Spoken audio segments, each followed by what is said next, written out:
Dalam nama Bapa dan Putra dan Roh Kudus. Amin. Tuhan bersamamu dan bersama rohmu. Inilah Injil suci Yesus Kristus menurut Matius. Dimuliakanlah Tuhan. Matius bab 7 ayat 6 dilanjutkan ayat 12 sampai 14. Dalam khotbah di bukit, Yesus berkata, "Janganlah kamu memberikan barang yang kudus kepada anjing, dan janganlah kamu melemparkan mutiaramu kepada babi, supaya jangan diinjak-injak dengan kakinya, lalu babi itu berbalik mengoyak kamu. Segala sesuatu yang kamu kehendaki diperbuat orang kepadamu, perbuatlah demikian juga kepada mereka. Itulah isi seluruh hukum Taurat dan kitab para nabi." Masuklah melalui pintu yang sempit itu, karena lebarlah pintu dan luaslah jalan yang menuju kebinasaan, dan banyak orang telah masuk melalui pintu dan jalan itu. Tetapi sempitlah pintu dan secaklah jalan yang menuju kehidupan, dan sedikitlah orang yang menemukannya. Demikianlah Injil Tuhan. Terpujilah Kristus. Saudari-saudara yang dikasihi Tuhan dan yang saya gemateni, renungan harian saya pada hari Selasa 23 Juni 2020 ini berjudul "Ada yang suci, ada yang biasa".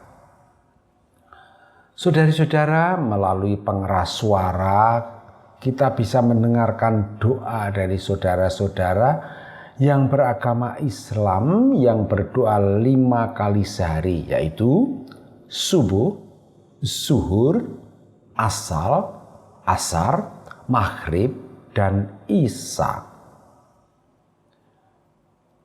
Dari kebiasaan doa 5 waktu itu ada kebiasaan yang lebih tua daripada itu, yaitu kebiasaan pada abad ketiga yang dimulai oleh para pertapa Katolik di padang gurun pada zaman Santo Antonius Agung dan Santo Pachomius dari Mesir.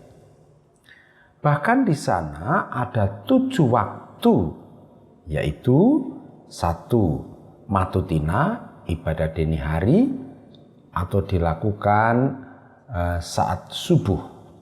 Laudes, ibadat pagi. Itu kedua. Ketiga, tersia, dilakukan pada jam 9 pagi. Keempat, sexta, ibadat tengah hari. 5. Nona, ibadat pada pukul 3 sore. Dan 6. Vesper, ibadat pada sore hari. 7. Completorium, ibadat malam. Ini semua bersumber pada tradisi Yahudi yang melakukan doa baik secara pribadi maupun bersama-sama pada pagi, siang, dan sore hari. Maksudnya supaya seluruh hari itu disertai oleh berkat Yahweh. Jadi urutannya tradisi Yahudi 3, tradisi Katolik 7, tradisi Islam ada 5. Sekarang kita bicara tentang tradisi Katolik yang 7 itu. Setelah Konsili Vatikan kedua, agar tradisi doa 7 waktu itu bisa juga diikuti oleh awam yang aktif dalam kehidupan hariannya, diringkas menjadi 5 waktu, yaitu ibadat bacaan pada dini hari, ibadat pagi menjelang matahari terbit, ibadat siang, ibadat sore, dan terakhir ibadat penutup atau completorium. Jumlahnya ada 5. Doa harian itu bahasa Latinnya brevir, bahasa Arabnya sholat, bahasa Indonesianya doa bahasa Jawanya sembahyang. Doa 5 waktu ini secara ketat dilaksanakan di biara-biara seperti di Rowoseneng dan Gedono. Kalau Anda berada di sana dan menginap, Anda akan mengalami doa 5 waktu itu dengan ketat. Apakah hanya ada di situ? Tidak. Di susteran-susteran sekitar kita dan bruderan-bruderan, doa 5 waktu itu juga dilaksanakan. Loh, lalu di pastoran bagaimana? Para pastor itu juga berkewajiban mendoakan doa brevir itu. Tetapi karena kesibukan pelayanan, waktunya bisa disesuaikan dengan jadwal setempat pada saat itu. Kalau Anda berminat, brevir ini dapat Anda temukan di Play Store pada HP Android Anda. Cukup Anda menuliskan brevir, lalu di situ ada keluar dan Anda bisa mendownload. Di balik semua itu, sebenarnya ada semangat untuk membedakan waktu-waktu yang suci dan waktu-waktu yang biasa.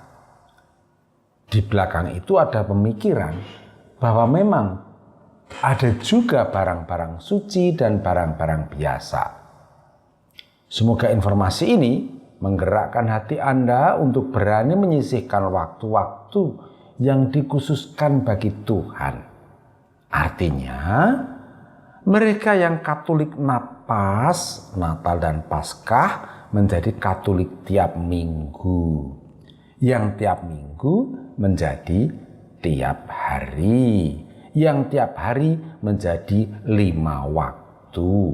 Atau sekurang-kurangnya doa-doa hariannya menjadi lebih serius.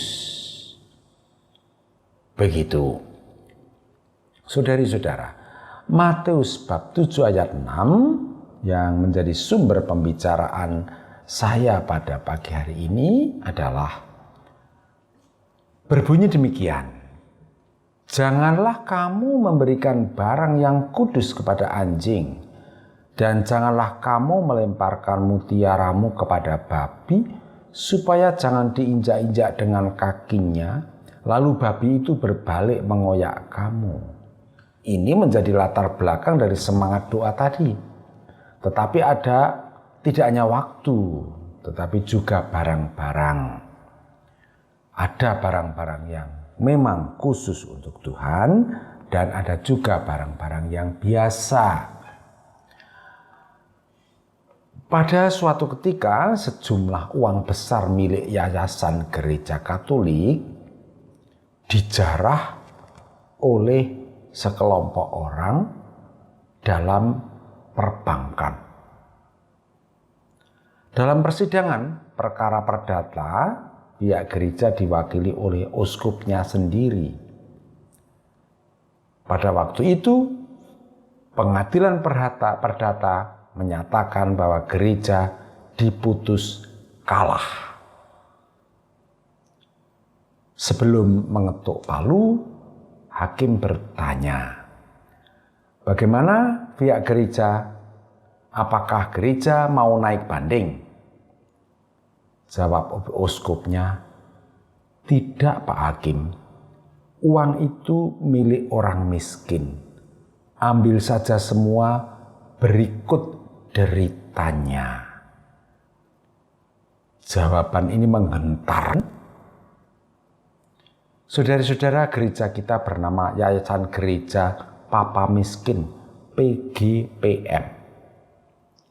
Sebaiknya kita jangan berani main-main dengan harta milik gereja. Takutnya kalau derita orang miskin disertakan menjadi milik kita juga. Amin. Kemuliaan kepada Bapa dan Putra dan Roh Kudus, seperti pada permulaan, sekarang, selalu, dan sepanjang segala abad. Santa Maria Fatima, doakanlah kami. Dan semoga kita selalu mengalami berkat Allah yang Maha Kuasa, Bapa dan Putra dan Roh Kudus, Amin.